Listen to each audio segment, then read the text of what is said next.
Isang pinagpalang araw po sa ating lahat. Welcome po sa Unlearn Error, Spread the Truth, a systematic theology with a purpose and prayer that we may be equipped as Christians with unpopular but essential apostolic doctrine.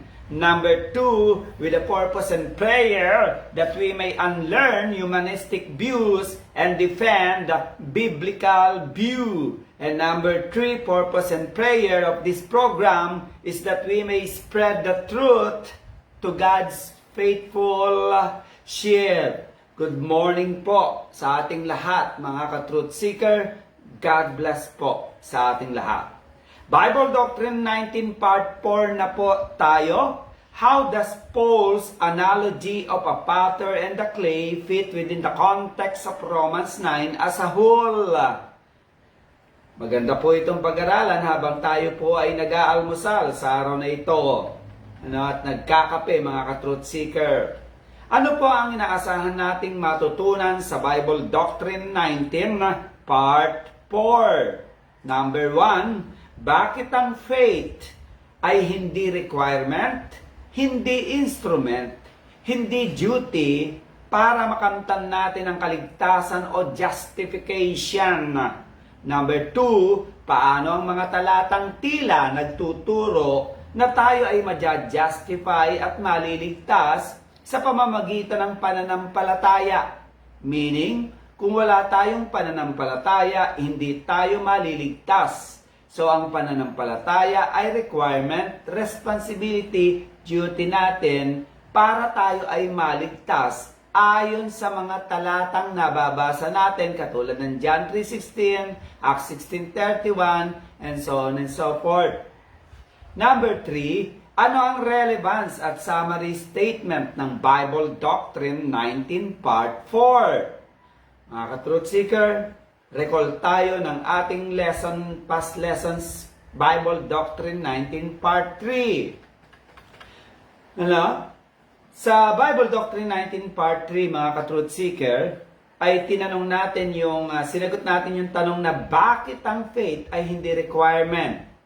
At na-discuss na natin kung bakit ang faith ay hindi instrument o duty para makamtan natin ang kaligtasan taliwas sa aral ng mga Arminian Full Gospel Pentecostal at Reformed Baptist, taliwas sa aral ng Presbyterian Congregationalist, and taliwas sa aral ng mga ngaral na common na dinidiscuss ngayon na ang faith ay requirement, instrument, at duty, condition para maligtas ang tao.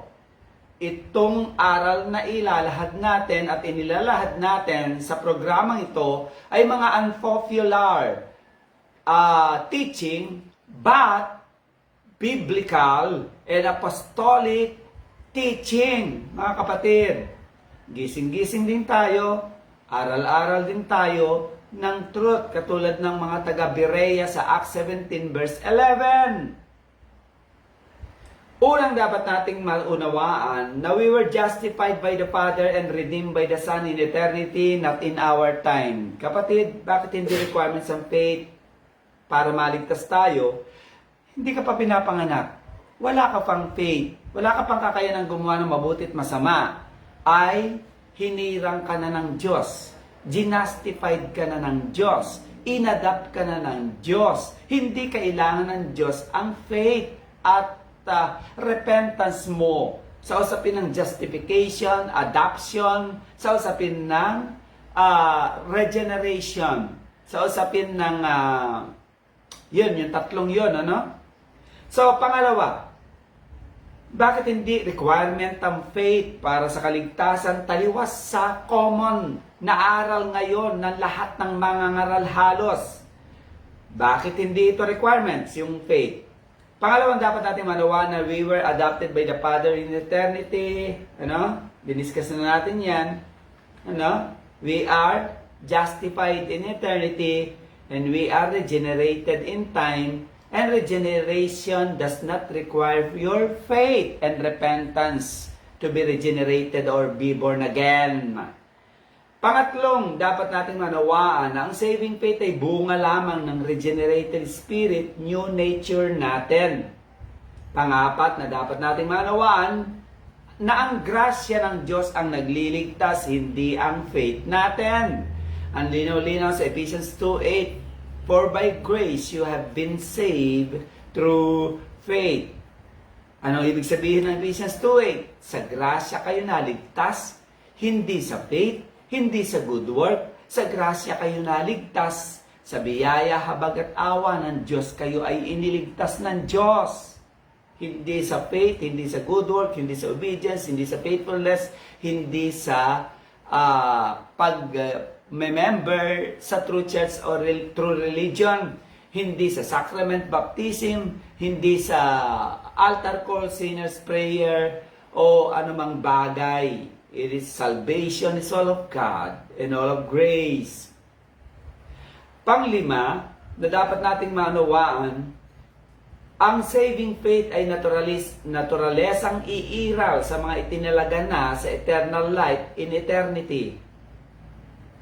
Number 6, dapat natin manawaan ang saving faith is the realization of the salvation God has already given us. Kapatid, kung ang faith ay hindi requirements sa ating kaligtasan at pagkaligtas, ano ang trabaho ng faith? At ano ang esensya ng faith sa kaligtasan natin? Kapatid, ang faith ay hindi requirements para maligtas ka. Katulad yan ng pamana na binibigay sa atin ng ating mga magulang, hindi pa tayo pinapanganak, pirmado na ng magulang, sa iyo na yung pamana na yan. At talagang inilaan yan para sa iyo. Yung pamana na yan. At nang basahin na ng attorney yung pamana sa iyo ng iyong mga magulang, ay realisasyon na lang. Full awareness na lang. Appreciation na lang. Enjoyment, i-enjoy mo na lang. Yung pamanang ibinigay sa iyo ng iyong mga parents, ganun din sa Diyos. Yung justification na pamana, adoption na pamana ng Diyos, redemption na pamana ng Diyos ay ibinigay na sa atin ng Ama, at nang marinig natin ng good news, ang gospel, realization na lang yan, full awareness na lang yan, full knowledge na lang yan, and appreciation and faith to enjoy na lang. Yung pamanang salvation na binigay sa atin ng Diyos, wala tayong kooperasyon, partisipasyon, wala tayong kontribusyon sa usapin ng kaligtasan. There is only one participation, contribution, cooperation that we have when we speak of salvation, my dear brother and sister. And that is just to sin and sin. Yan lang yung cooperation, participation, contribution natin. Wala tayong magandang contribution sa salvation, taliwas sa aral ng Arminianism, Reformed Baptist, Presbyterian, and ano pa ba isa? Yung Congregationalist. Pasintabi po sa tatlong nabanggit ko. Continuation na tayo mga truth seeker sa ating pag-aaralan habang tayo ay nagkakape. Pangpito po na dapat nating maunawaan kung bakit ang faith ay hindi requirement, hindi duty condition, hindi instrument para maligtas, ma-justify, ma-adapt ka at gawin kang anak ng Diyos at magkaroon ka ng karapatan na maging anak ng Diyos. Number 7 reasons. Ang saving faith po ay free gift from God. Ephesians 2:8. For by grace you have been saved through faith, and this is not your own doing, it is the gift of God. Ang tinutukoy rito na gift of God ay ang faith o saving faith. Dahil ang pinakamalapit na salita sa salitang gift of God ay ang faith, hindi salvation, hindi grace. Meaning, ang faith ang tinutukoy rito na gift of God. libreng regalo ng Diyos na hindi natin babayaran, hindi natin mababayaran ng good work, obedience, sacraments, baptism, membership in the true church and religion, faithfulness till the end, faith, repentance, sinner's prayer, altar call, hindi po natin yan mababayaran ng mga yan. May mga nagsasabi na hindi raw faith ang tinutukoy sa Ephesians 2:8, mga ka-truth seeker, na gift of God. Salvation daw ang tinutukoy na gift of God dito. May nangangaral naman na ang tinutukoy na gift of God daw dito sa Ephesians 2:8 ay ang grace. Kapatid, walang problema dyan. Huwag po tayong malito, mga ka-truth seeker, sa mga aral na ito. Dahil actually ang grace, ang salvation, at ang faith, lahat ng mga ito ay gift of God. Free gift of God sa mga elect. Ulitin ko po, na ang saving faith na mayroon ng mga regenerated ay free gift from God. Hindi ito mula sa atin, hindi ito nag-ugat sa atin, ito ay libreng bigay mismo ng Diyos sa atin, mga ka-truth seeker. Hindi natin ito pinaghirapan o pinagtrabahuhan para magkaroon tayo ng saving faith. Walang mayroon tayo. Ang saving faith ay hindi nababayaran, hindi nabibili ng good work, ng pagiging mabait natin, ng pagiging mabuting tao natin, nang wala tayong inaagrabyadong tao, ng self-righteousness, obedience, faithfulness natin till the end. Hindi yan nababayaran ng membership sa true church o pag-anib sa true religion.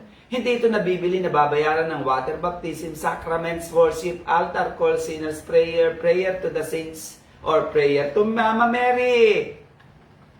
At ng kahit worship o godly service natin. Ang tanging faith na mayroon tayo ay ang natural faith na umiiral sa lahat, sa elect at non-elect, na hindi makakapagligtas at walang warrant and authority para maligtas tayo under the covenant of works. Philippians 1:29 po. For unto you it is freely given in the behalf of Christ, not only to believe on Him, but also to suffer for Christ's sake. Meaning ng Philippians 1:29, blessing sa atin, graciously at freely given sa atin, mga ka-truth seeker, ang saving faith. At hindi lang saving faith. Kalakip nito palagi ay ang suffering faith, o faith that is always ready and prepared to suffer for the persecution because of sharing Christ. Dalawa po ang gift. Ang faith po ay gift. Ang suffering for Christ's sake is a gift. Kapatid, ang faith ay free gift. Hindi natin pinaghirapan. Kaya wala tayong dapat ipagmalaki. Number 8. Bakit ang faith ay hindi requirement, duty, condition para tayo ay maligtas? Hindi instrument para tayo maligtas. Pangwalo na dapat nating manawaan ng saving faith, mga ka-truth seeker, ay tumutukoy sa rest natin sa Diyos at Kanyang pagkaligtas sa atin. Ang faith po ay pag-rest, pagpapahinga sa pangako ng Diyos. Kapahingahan sa kaligtasang bigay ng Diyos in eternity sa atin, hindi pa tayo pinapanganak. Hebrews 4:2, mga ka-truth seeker. For unto us was the gospel preached, as well as unto them in the Old Testament. Meaning, sinasabi ng mga aral sa mga Hudyong Kristiyano na sa kanila ang mabuting balita ng pagkamatay at muling pagkabuhay ni Jesus na ipinangaral sa Old Testament ay walang epekto at pakinabang sa kanila na mga non-elect at hindi nila malakipan ang faith. Hindi nila malakipan ng faith ang gospel na ipinapangaral sa kanila. Bakit? Sinabi dito sa Bakit? Sinabi po sa Hebrews 4:2, preach did not profit them, but the word preach did not profit them, not being mixed with faith in them that heard it in the Old Testament. Hebrews 4:8, for if Jesus had given them rest Kung ang mga Old Testament na tao elect ay binigyan ni Jesus ng kapahingahan, meaning, yung mga nakarinig ng gospel sa Old Testament, sana ay nabigyan sila ni Jesus ng rest o kapahingahan. Kaya lang, hindi nila pinakinabangan ang ipinangaral sa kanilang gospel about Christ. Dahil ito ay walang kalakip na pananampalataya, o sa madaling salita, hindi nila na-enjoy ang gospel, hindi nila na-appreciate ang gospel, hindi nila na-realize ang gospel. Wala silang self-awareness sa fullness, sa gospel of redemption. Wala silang full awareness sa redemption. Kaya wala silang kapahingahang naranasan ang mga nakarinig ng gospel sa Old Testament. Hebrews 4:10, for he that is entered into his rest, he also hath ceased from his own works as God did from his. Siya na pumasok sa kapahingahan, siya ay huminto sa kanyang sariling mga gawa, sa kanyang mga sariling good works. Siya ay huminto at nagpahinga. Saan?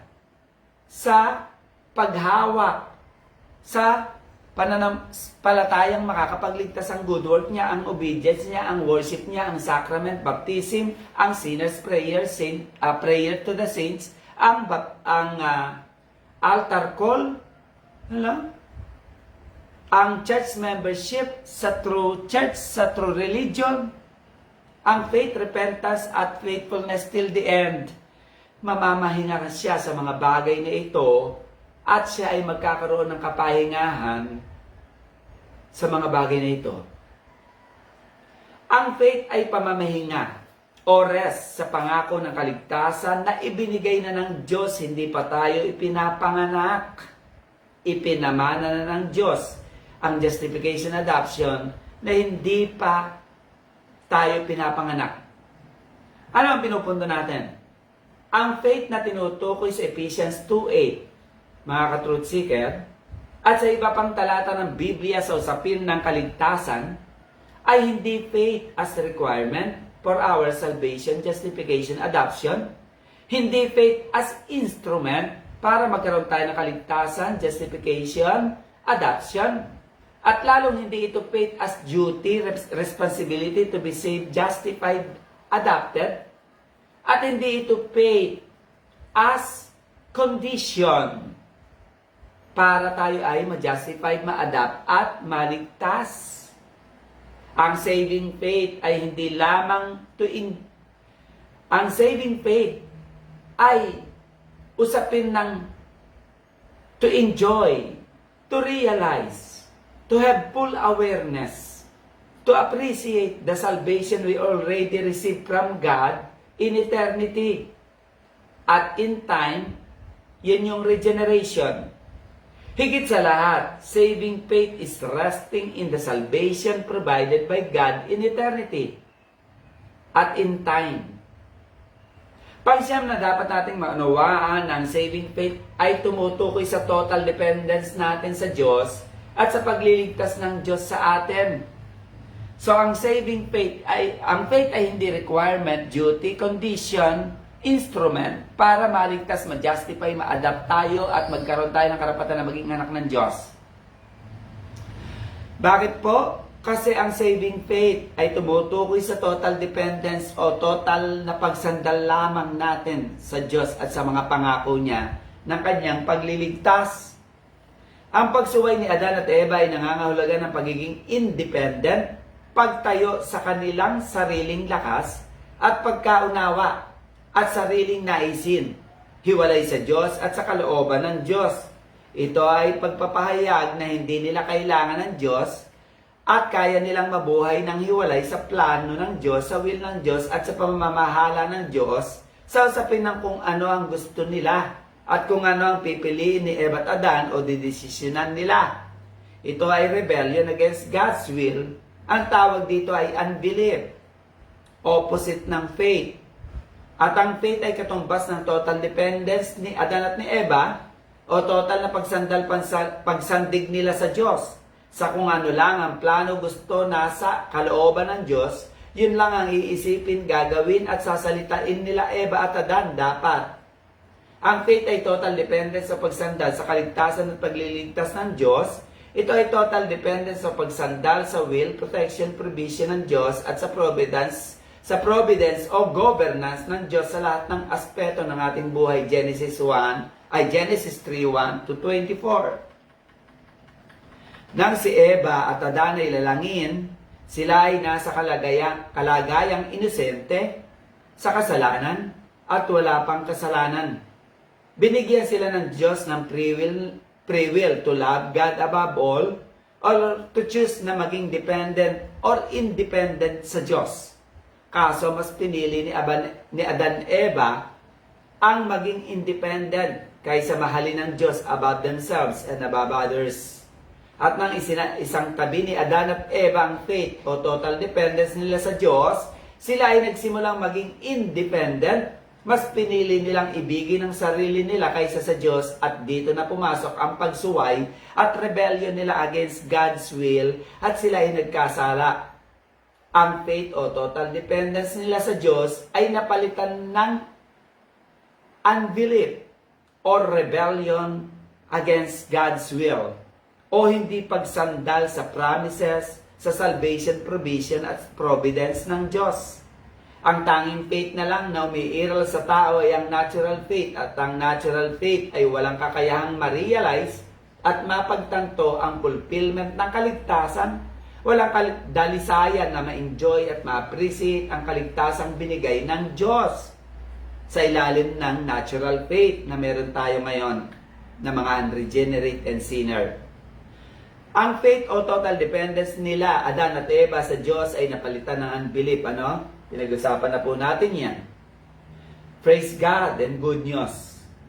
Dahil sa gracious covenant ng Diyos o gospel of grace, di pa tayo ipinapanganak ay nagplano na ang Diyos ng pagliligtas sa mga hinirang niya at kabilang na nga rito si Adan at Eva. At itong plano na ito ay sa usapin ng eternity o timelessness. O hindi pa ginagawa ng Diyos ang time continuum para sa kapanahunan ng mga nilalang niya. Sa eternity pa lang ay dinikrina na ng Diyos ang justification o pagpapawalang sala sa atin kay Eva at Adan at sa mga hinirang niya na through the promised redemption of the Son, Jesus Christ, ay gagawin niya ni Jesus ang perfect obedience, righteous life, death, and resurrection. Tayo naman ay justify ng Ama o ginastified, pinawalang sala, inaring ganap, itinuring ng Ama na blameless in eternity without sin dahil sa promised redemption ng Panginoong Hesus. At pagkatapos na tayo ay justify, ay inadapt tayo ng Diyos in eternity, hindi pa tayo pinapanganak, ay binilang na tayo ng Diyos, naktunay at kinukup na tayo ng Diyos na kanyang anak. At ito naman po ay pinatototohanan ng Ephesians 1:4, mga ka-truth seeker. According as He has chosen us in Him before the foundation of the world, in eternity, hindi pa nilalalang ang lahat, ay pinili na tayo ng Ama. That we should be holy and without blame before Him. Na tayo ay maging banal at without blame, justified, righteous in His love. Ephesians 1:5, mga ka-truth seeker. Habang tayo po ay nag-aalmusal, having predestinated us unto the adoption of children by Jesus Christ to Himself. Anong pinupunto nito? Ephesians 1:5. In eternity raw, hindi pa nilalang ang lahat ay itinalaga na tayo ng Diyos na maging anak niya sa pagkupkop. According to the good pleasure of His will. At ito ay hindi nakasalalay lamang sa good and sovereign will ng Diyos. Ito ay nakasalalay lamang sa good will and sovereign will ng Diyos na tayo ay inadapt niya. Hindi sa free will natin, hindi dahil ayaw natin o gusto natin, hindi dahil sa good work o obedience natin, hindi dahil sa faith o faithfulness natin till the end, kaya tayo ay i-adapt ng Diyos at gagawin at bibigyan ng karapatan na maging anak ng Diyos. Ano? Tayo ay ginastified, inadapt ng Diyos in eternity. Hindi niya kailangan ng faith, repentance, o faithfulness mo till the end. Hindi niya kailangan ng repentance, sacrament, baptism, membership mo sa true church, true religion. Hindi niya kailangan ang true worship mo, ang righteousness mo. Ano? Hindi niya kailangan ng sinner's prayer mo, altar call, prayer mo kay Mama Mary, sa mga santo-santa. Hindi niya kailangan yan. Hindala ka pang kakayanan, manalangin, gumawa ng mabuti, sumunod sa lahat ng alituntunin ng Diyos, ay inadapt ka na ng Diyos. Ginawa ka na niya at kinupkup ka na niyang anak niya at pag-aari niya. Hindi ka pa pinapanganak at hindi ka pa pinapangalanan ng mga magulang mo, mga kapatid. So, Ephesians 1:7, mga ka-truth seeker, in whom we have promised redemption through His blood, Jesus Christ, the forgiveness of sins, para ma-justify tayo ng Ama, para sa kapatawaran ng Ama sa ating mga kasalanan, according to the riches of His grace, sa pamamagitan ng grasya ng Diyos, meaning ang justification, adoption, redemption, ay nakabase, nakasalalay lamang sa good and sovereign will ng Diyos. Hindi sa free will natin, hindi dahil ayaw natin o gusto natin, hindi dahil sa good work, obedience natin, hindi dahil sa faithfulness natin, hindi dahil sa sacrament, baptism, sinner's prayer, altar call, prayer natin sa kay Mama Mary, sa Santa Santo, hindi dahil sa faith, repentance natin. Kapatid, na-justify, na-adapt tayo dahil sa sovereign will ng Diyos. Dahil sa promise, redemption ng ating Panginoong Jesus. So, ano pinupunto natin, mga ka-truth seeker? Ang faith na tinutukoy sa Ephesians 2:8 at sa iba pang talata ng Biblia sa usapin ng kaligtasan, justification, adoption, ay hindi faith as a requirement, hindi faith as instrument, hindi faith as duty, hindi faith as condition, kundi faith to enjoy, faith to realize, faith to appreciate the salvation we already received from God. Sana po malinaw yan. Ito po hindi po ito faith as requirement, duty, condition, instrument. Ito po yung faith, yung essence ng faith. Ano? Sa Old and New Testament ay faith to rest in the promised salvation of God. Faith na nagsisilbing assurance, pruweba natin na ang salvation ay talagang atin na Hebrews 11:1. Ang ganda po ng ating pinag-aaralan, taliwas po sa aral ng mga Armenian, Full Gospel, Pentecostal, Reformed Baptist, Presbyterian, and Congregationalist, mga ka-truth seeker. Taliwas po sa aral ng mga sangka-Kristyanuhan ngayon. Pang-sampo na dapat nating manawa ng saving faith ay nagsisilbing assurance at proof ng salvation ay talagang nasa atin na. Hebrews 11:1, napaliwanag na po natin yan. Now faith is the assurance of the things we hope for, the proof of the reality of the things we cannot see. Kapatid, ano nga ba ang esensya ng faith? Para maligtas tayo? Requirement ba ito? Condition ba ito? Instrument ba ito para maligtas tayo? Na kung walang faith, hindi tayo maliligtas, hindi tayo ma-justify, hindi tayo ma-adapt? Wrong, wrong, wrong, wrong! Ang faith po ay hindi requirement, duty, condition, instrument para maligtas tayo. According to Hebrews 11:1, ang faith po ay assurance lamang. Pag may faith po tayo, ito po ay nangangahulugan na nagkakaroon tayo ng assurance. Yung katiyakan, pruweba, ng salvation na meron tayo ay nasa atin na talaga. Sana po malinaw yan mga kapatid. Napakaganda po ng ating pinag-aaralan. We are learning the unpopular but apostolic biblical teaching. Sana po ay maunawaan natin ito mga kapatid. Hindi ko po pinagpipilitan ang aral na ito, pero let us be like the Berean Jews, Christian Jews. They are open-minded sa mga bagong aral ni Pablo.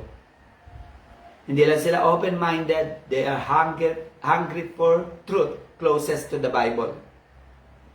At nang mapakinggan nila si Pablo, ang ginawa nila, sinaliksik nila ang salita ng Diyos, ang Biblia, para mapatutuhanan kung talagang ang aral na bagong aral na tinuturo ni Pablo ay sakto sa aral ng Biblia. Aral na po tayo. Panglabing isa na dapat nating manawaan, ang faith ay God's work, hindi good work. Walang good work. Ang faith ay hindi good work natin. John 6:26. Sinagot ni Jesus ang mga Hudyong sumusunod sa kanya, katotohanan, sinasabi ko sa inyo, kayo mga Hudyo at iba pa, ako'y inyong hinahanap, hindi dahil sa inyong nangakitang mga himala, kundi dahil sa kayo'y nagsikain ng tinapay at kayo'y nangabusog. Sa panahon natin, kayo'y nakakain ng hamburger. John 6:27, magsigawa kayo hindi dahil sa pagkain na papanis, hindi dahil sa hamburger, kundi dahil sa pagkain tumatagal sa buhay na walang hanggan na ibibigay sa inyo ng anak ng tao, sapagkat siyang tinatakan ng Ama sa makatwid bagay ang Diyos Ama. John 6:28, sinabi ng mga Hudyong sumusunod kay Jesus, ano ang kinakailangan namin gawin upang kami ay magkaroon ng buhay na walang hanggan? Sumagot si Jesus, ano ang magagawa namin, sabi ng mga Hudyo. John 6:29.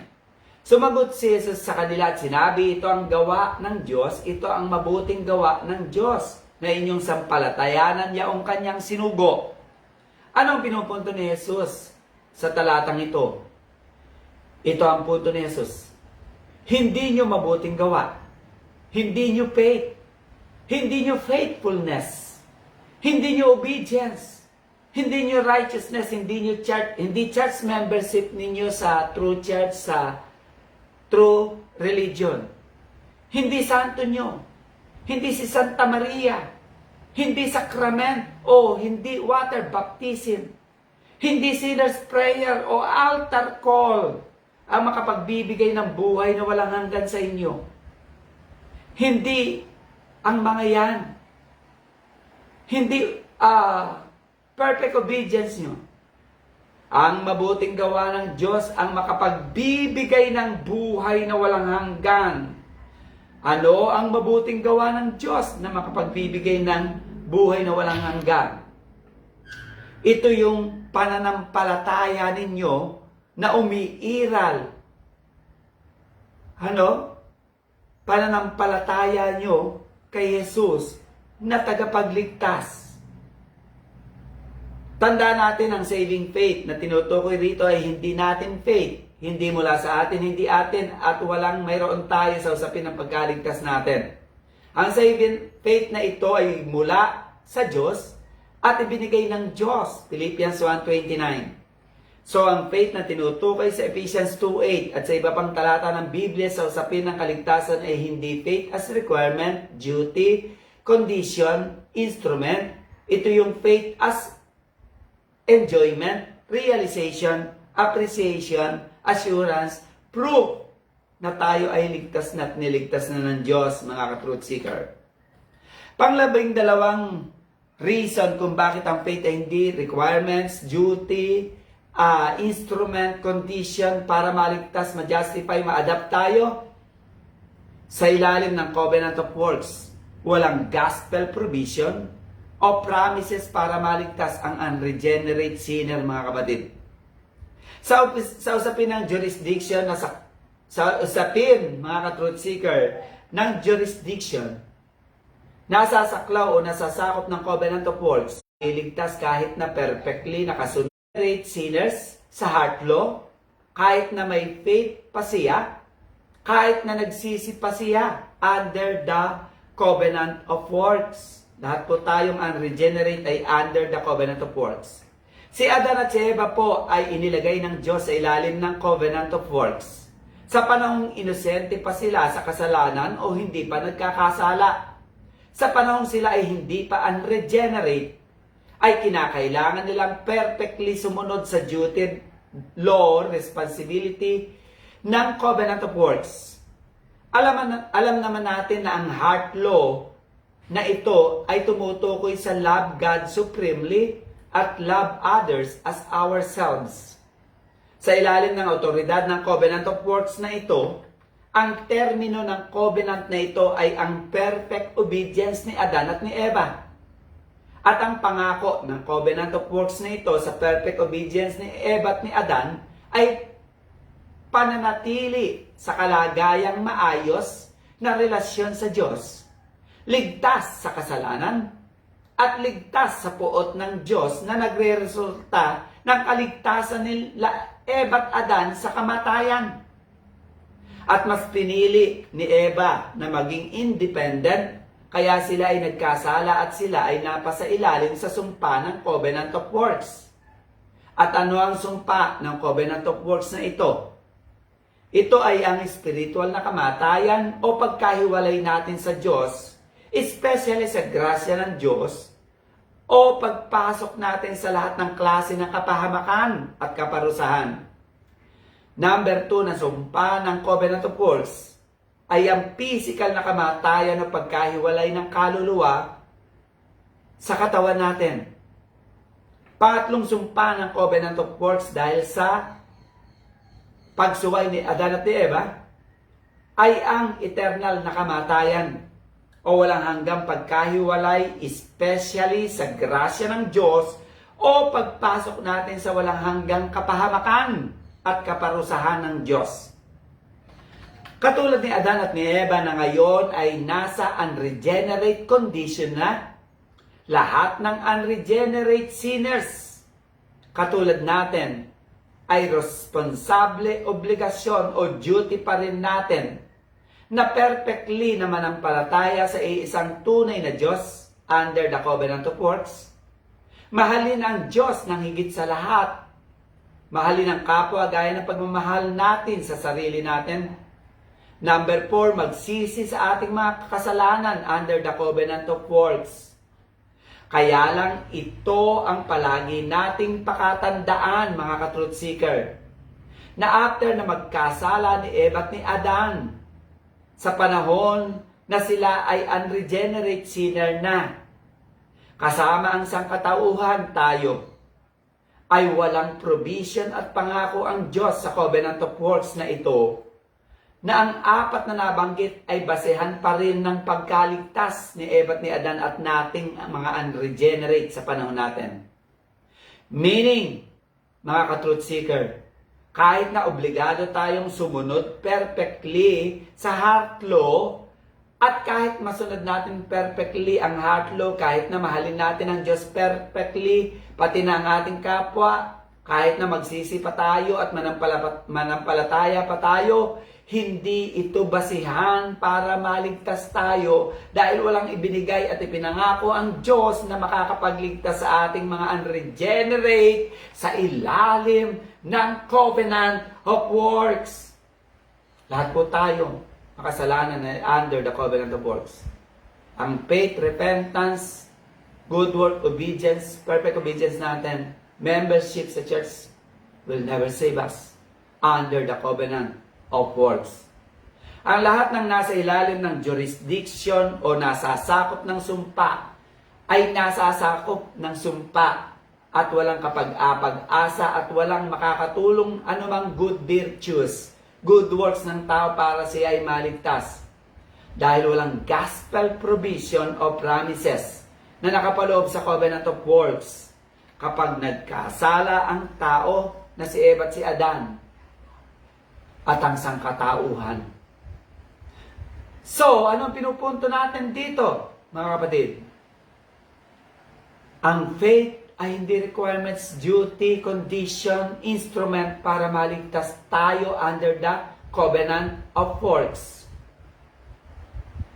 Meaning, ang faith na tinutukoy sa Ephesians 2:8 at sa iba pang talata ng Biblia sa usapin ng kaligtasan, justification, adoption o karapatan natin na maging anak ng Diyos ay hindi faith as requirement, hindi faith as duty, hindi faith as instrument, hindi faith as condition para maligtas tayo. Sana malinaw yan, mga kapatid. Pang-13 na dapat nating maunawaan na sa ilalim ng covenant of grace, may gospel provision, may promises ang Diyos sa covenant of grace para maligtas ang regenerate sinner. Sa usapin ng jurisdiction, saklaw o nasasakop ng covenant of grace, ang regenerate sinners ay nasa ilalim naman ng otoridad ng covenant of grace. So sila ay may pananagutan sa Diyos sa usapin ng termino at pangako nito. At ang mga termino sa covenant na ito ay ang electing love ng Ama, number 2, ang redeeming grace ng Anak, at number 3, ang sanctifying power ng Holy Spirit, regenerating power. Ang electing love ng Ama at redeeming grace ng Anak ay ginawa in eternity sa atin para sa makasalanan katulad natin. Ang sanctifying power ng Holy Spirit naman ay nangyari sa panahon na nag-e-exist na tayo na mga unregenerate sinners. At itong sanctifying, regenerating spirit na ito ay nangyari at naranasan natin sa panahon natin na nag-e-exist na tayo. Balik po tayo sa tanong na ano nga po ba ang regeneration o sanctifying of the Holy Spirit? Review lang po. Ang regeneration, sanctifying of the Holy Spirit ay nagsisimula sa makapangyarihang pag-iisa ng Holy Spirit. Ito yung born again. Ibig sabihin, pag-iisa ng Holy Spirit sa ating kaluluwa kay Jesus sa pamamagitan ng buhay ni Jesus na dumadaloy sa kaluluwa natin para mabuhay ang Espiritu natin sa Diyos at para sa Diyos. At ang graces, character, blessing ng Panginoong Jesus ay dadaloy sa kaluluwa natin through spiritual union na ginawa ng Holy Spirit. Sa narito ang character, virtue ni Jesus na saving faith. Ang spiritual na union na ito ay tinatawag na gospel law o law of Christ o perfect law of liberty sa Biblia, mga truth seeker. So ang kautusan na nag-go-govern sa covenant of grace ay ang union ng ating kaluluwa kay Jesus, na kung saan ang Spirit ng Diyos ay gumagawa ayon sa goodwill at good pleasure upang ang kaligtasang ibinigay ng Diyos sa atin through the electing love of the Father by the redeeming grace of the Son in eternity at through the sanctifying work of the Holy Spirit in time ay maging root cause para matrabaho natin ang salvation na mayroon na tayo with fear and trembling, with good works. Pag sinabi kong trabahuin natin ang salvation natin, nasa atin ay salvation, ligtas na tayo. Hindi natin tatrabahuin ang salvation para maligtas. Philippians 2:12-13. Lagi natin tandaan na ang good work natin ay kapahayagan lamang ng spiritual fruit na dumadaloy mula kay Jesus sa mga na-regenerate na ng Holy Spirit. Sa panahon na na-regenerate na tayo ng Holy Spirit, ang makasalanan ay nakakaranas ng kalayaan sa otoridad at sumpa ng covenant of works, sumpa ng kamatayan. At dito na natin naranasan ang otoridad at pagpapala ng covenant of grace. At ito ang pinaka-importanting dapat nating tandaan, na sa puntong regenerate na tayong mga makasalanan, mga ka-truth seeker, dito nabibigyan ng otoridad, warrant o karapatan at nagkakaroon ng responsibilidad na i-exercise, gamitin o isabuhay ng mga na-regenerate na ang ibinigay na saving faith o dumadaloy na saving faith sa ating spirito na nagmula kay Jesus. Sa usapin ng exclusive nature ng covenant, lahat ng regenerate sinners ay nasa ilalim ng covenant of works. At ang pananagutan niya ay ayon lamang sa termino pangako ng covenant of works. Ngunit kapag ang makasalanan ay na-regenerate na, siya ay napalaya na sa autoridad at sumpa ng covenant of work. At siya ay nasa ilalim na ng autoridad at pangako at pagpapala ng covenant of grace. Kaya napakahalaga ng regeneration of the Holy Spirit born again. At ang mga na-regenerate na ay tumitingin na kay Jesus bilang the keeper of the heart law. At dito ay ini-enjoy na lamang natin ang pagpapala ng union with Christ o law of Christ o gospel law sa ilalim ng gracious covenant. So ang faith ay hindi requirement, hindi duty, condition, instrument para maligtas tayo. Ang faith is faith to enjoy, appreciate, faith to rest in the promised salvation of God, faith to have assurance and proof that we are already saved. So sa mga regenerate na, ang saving faith ay hindi tinuturing na duty. Ito ay bunga at pribileyo ng new nature natin o regeneration. At kapag tayo ay na-regenerate na born again na, ay nagkakaroon na tayo ng karapatan, warrant, autoridad na savingly manampalataya. Meaning, pagkatapos na maranasan natin ang regeneration, at the same time, kalakip kasabay ng regeneration ay ang otoridad ng covenant of grace. Dito na pumapasok ang karapatan, pribileyo ng saving faith sa buhay ng mga ligtas na.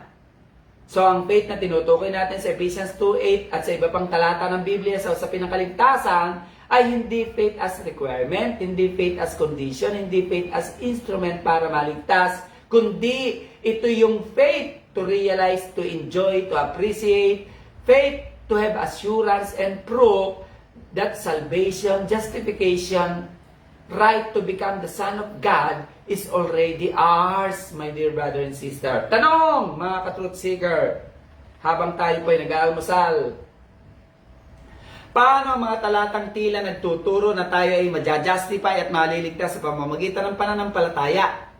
Meaning, kung wala tayong pananampalataya, hindi tayo maliligtas.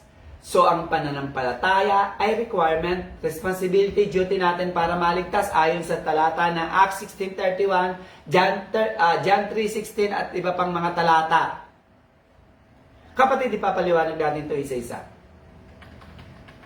Ito po ang sagot natin. Yung sinasabi natin na sa Acts 17:30, o tignan mo, yung Acts 17:30, yung sinasabi natin, Acts 17:30, o tignan mo, ipinag-uutos ni Pablo na ang tao ay magsisi sa lahat ng dako. So, ibig sabihin na pagsisisi, pananampalataya ay makakapagligtas. Mali yung tinuturo mo, pastor, na ang faith ay hindi. Mali ang tinuturo mo, pastor, na ang faith ay hindi requirement, condition, hindi instrument para maligtas ang tao. Kasi ang liwanag sa Acts 17:30, pinag-uutos ni Pablo na magsisi, manampalataya ang lahat ng tao para maligtas. Ipapaliwanag ko po yan, mga ka-truth seeker. Eto po yan. Ang Acts 17:30 ay pag-uutos sa lahat ng unregenerate under the covenant of works na magsisi. Elect and non-elect. Sa lahat ng unregenerate sinner ito. Balikan po natin. Ang Acts 17:30 ay pag-uutos sa lahat ng unregenerate sinners, including elect and non-elect under the covenant of works.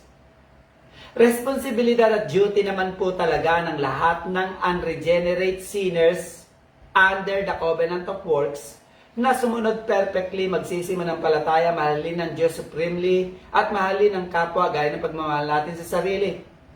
Bilang unregenerate sinners, ang mga ito ay walang saving virtue. Ito yung problema kasi sa covenant of works. Nasa ilalim tayo ng covenant of works. Ang faith na sinasabi natin, repentance, faithfulness natin sa Diyos, ay walang saving virtue, walang power sa ilalim ng covenant of works. Powerless ang faith natin, repentance, at good work obedience natin under the covenant of works. Isa pa, wala itong kaugnayan sa gospel. Ang faith ay duty ng mga unregenerate sinners sa ilalim ng covenant of grace. Ang faith naman na umiiral sa mga regenerated sinners ay privileged faith rather than duty responsibility sa ilalim naman ng covenant of grace. Ano?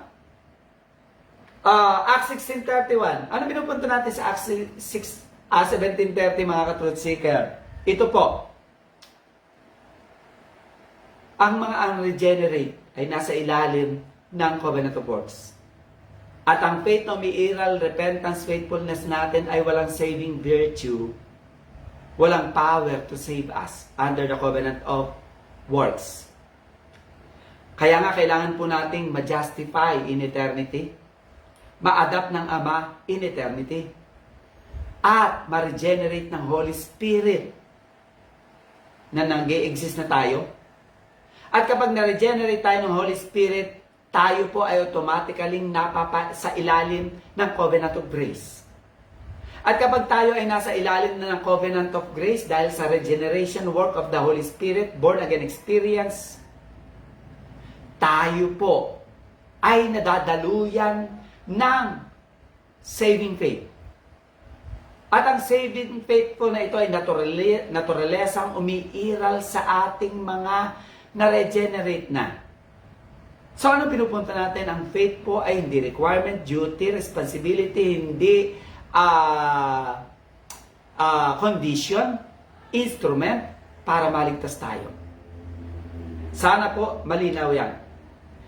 Paano naman pastor yung sinasabi sa Acts 16:31? Sabi ni Pablo sa Philippian jailer, sa bantay, sa kulungan. Gusto mong maligtas? Manampalataya ka sa Panginoong Hesus at ang iyong sambahayan at maliligtas ka. O tignan mo pastor, para maligtas ang tao, kailangan manampalataya siya. Kapatid, ito po yung punto de vista dyan. Ang bantay o Philippian jailer po na ito ay nanginginig. Hindi dahil lamang sa natatakot maparusahan ng Roman government dahil nakatakas si Pablo at si Silas sa kulungan. May mas nakikitang malaking dahilan si Pablo sa likod ng takot ng jail guard. Sa pagtatanong ng jail guard na paano ako maliligtas. Ito ay ang takot sa Diyos. Sa kaparusahan at kapahamakan sa impyerno dahil nakita ng jail guard ang kapangyarihan ng Diyos. Ng malayang nakalaya. Supernatural miracle na nakalaya. At nakalabas si Paul at Silas. Nakita ng jail guard ang kapangyarihan ng Diyos at ang kanyang pagiging makasalanan, kaya sumigaw siya na paano ako maliligtas. At ito ay by the discernment of Paul ay nakita niya. At ang takot na ito ay kapahayagan na ang Philippian jail guard ay na-regenerate na ng Holy Spirit. Si Pablo na mataas ang discerning of the Spirit, kung sino ang binubuhusan ng Diyos ng kanyang grasya o regeneration, ay nakiusap, nag-utos na manampalataya sa Panginoon ang jail guard. At ito naman ang dapat na ginagawa sa mga regenerated na sila ay utusang manampalataya dahil dumadaloy na sa kanilang pananampalatayang ibinigay ng Diyos sa espiritu ng mga regenerated na.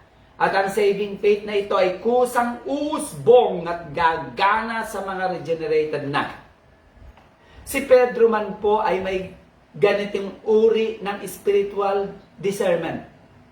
Napakataas ng discernment. Na makikita natin sa Acts 8. Acts 8:23. Sinabi ni Pedro kay Simon the sorcerer, sapagkat nakikita, napiperceive ko, nadidiscern kong ikaw, Simon the sorcerer, ay nasa abdo ng kapaitan. Punong-puno ng pait ng pagseselos. At sa tali ng katampalasanan, ikaw ay nakukulong ng matinding kasamaan at mga hindi maganda sa puso mo. Nakikita dito mga ka-truth seeker na si Pedro nakikita ni Pedro ang totoong nasa loob ni Simon the magician. Nadidiscern ni Pedro na ang faith na mayroon si Simon ay natural faith lang under the covenant of works. Hindi pa nare-regenerate siya kasi. Kaya wala siya sa covenant of grace. At wala siyang saving faith. At yung faith na umiiral kay Simon ay walang saving virtue para maligtas siya. Kaya ang conclusion ni Pedro ay maliwanag na unregenerate si Simon. Kaya sa discernment ni Pablo sa jail guard, balik tayo sa jail guard,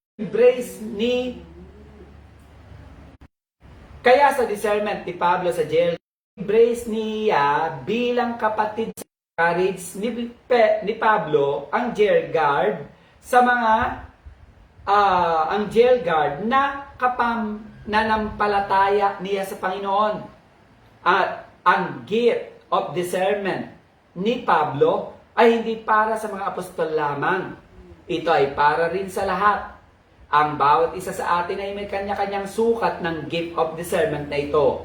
Ang judgment natin kung minsan ay hindi perpekto, ngunit hindi natin dapat baliwalain ang gift of discernment ni Pablo at ni Pedro at ng mga mananampalataya dahil lamang hindi perpekto ang ating discernment o perception. Tayo bilang mga mangangaral ay may karapatan na imbitahan, encourage sa utusan ng mga regenerate sinner, mga napapagod at napapagal na, mga nauuhaw, mga nasa ilalim na ng otoridad ng covenant of grace dahil sila ay na-regenerate na.